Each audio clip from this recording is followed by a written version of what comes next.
ଭଗବାନ ସୂର୍ଯ୍ୟ ନାରାୟଣଙ୍କର ବିଛା ରାଶିରେ ପ୍ରବେଶକୁ ବିଛା ସଂକ୍ରାନ୍ତି କୁହାଯାଇଥାଏ।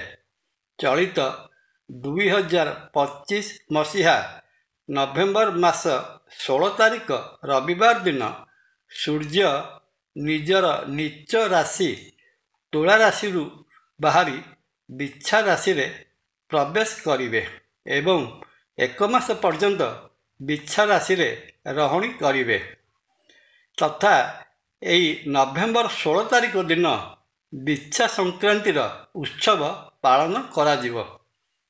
ଜୟ ଜଗନ୍ନାଥ। ନମସ୍କାର, ମୁଁ ତପନ ଡାଇଜେଷ୍ଟକୁ ଆପଣଙ୍କୁ ସ୍ୱାଗତ।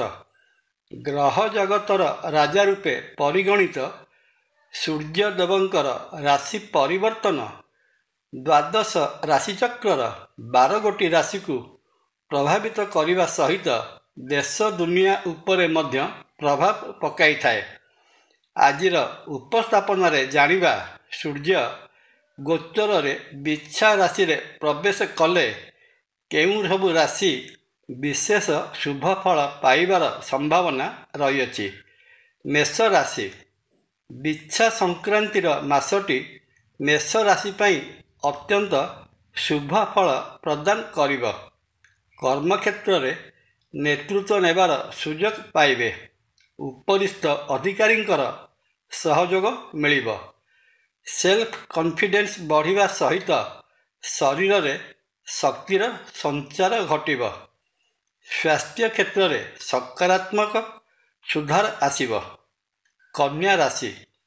କନ୍ୟା ରାଶି ଜାତକଙ୍କ ପାଇଁ ବିଛା ସଂକ୍ରାନ୍ତି ବିଶେଷ ମହତ୍ତ୍ୱ ବହନ କରିଥାଏ। ବିଛା ସଂକ୍ରାନ୍ତି ମାସ ସାରା କନ୍ୟା ରାଶି ଜାତ ବ୍ୟକ୍ତିଙ୍କ ଭାଗ୍ୟରେ ଭାଗ୍ୟ ଆପଣଙ୍କ ସାଙ୍ଗରେ ରହିବ। ଏହି ସମୟରେ ଅଟକି ରହିଥିବା କାର୍ଯ୍ୟ ସମ୍ପୂର୍ଣ୍ଣ ହୋଇଯିବ। ଦେବଦର୍ଶନ ଓ ତୀର୍ଥାଟନ କରିବା ପାଇଁ ଭ୍ରମଣ କରିପାରିବେ। ମାନସିକ ଶାନ୍ତି ମିଳିବ। ଛାତ୍ରଛାତ୍ରୀମାନେ ଉଚ୍ଚ ଶିକ୍ଷା କ୍ଷେତ୍ରରେ କୃତିତ୍ୱ ପ୍ରଦର୍ଶନ କରିବେ। ମକର ରାଶି। ମକର ରାଶି ଜାତ ବ୍ୟକ୍ତିଙ୍କ ପାଇଁ ବିଛା ସଂକ୍ରାନ୍ତି ମାସଟି ବହୁତ ଗୁଡ଼ିଏ ପଜିଟିଭ୍ ରେଜଲ୍ଟ ବା ସକାରାତ୍ମକ ଫଳ ପ୍ରଦାନ କରିବ। ଇନକମ୍ ଅଥବା ଆୟର ନୂତନ ସ୍ରୋତ ଦେଖାଯିବ। ଅର୍ଥ ବା ପୁଞ୍ଜି ନିବେଶରୁ ବଡ଼ ଧରଣର ଆର୍ଥିକ ଲାଭ ପାଇପାରିବେ। ବହୁ ଦିନରୁ ମନ ଭିତରେ ରହିଥିବା ଇଚ୍ଛା ପୂରଣ ହେବାର ସମୟ ଆପଣଙ୍କ ଦ୍ୱାରଦେଶରେ ଉପନୀତ।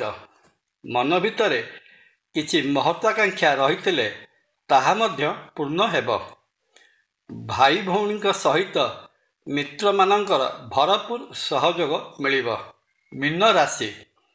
ମୀନ ରାଶି ଜାତ ବ୍ୟକ୍ତିଙ୍କ ପାଇଁ ବିଛା ସଂକ୍ରାନ୍ତିର ମାସଟି ବଡ଼ ଉତ୍ସାହପ୍ରଦ ମାସ ରହିବ। ମାସଟିରେ ଆର୍ଥିକ ସ୍ଥିରତା ରହିବ। ପ୍ରେମ ସମ୍ପର୍କରେ ମଧୁରତା ଆସିବା ସହିତ ବିବାହ ବନ୍ଧନରେ ଆବଦ୍ଧ ହୋଇପାରନ୍ତି।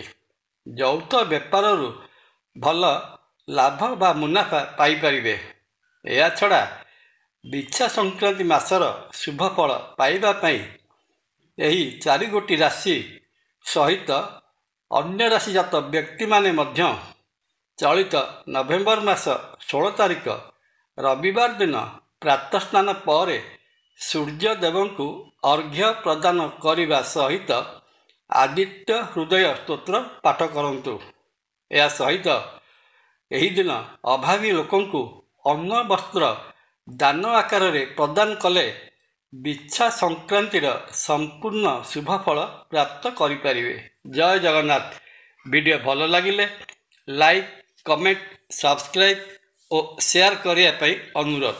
ନମସ୍କାର। ତପନ।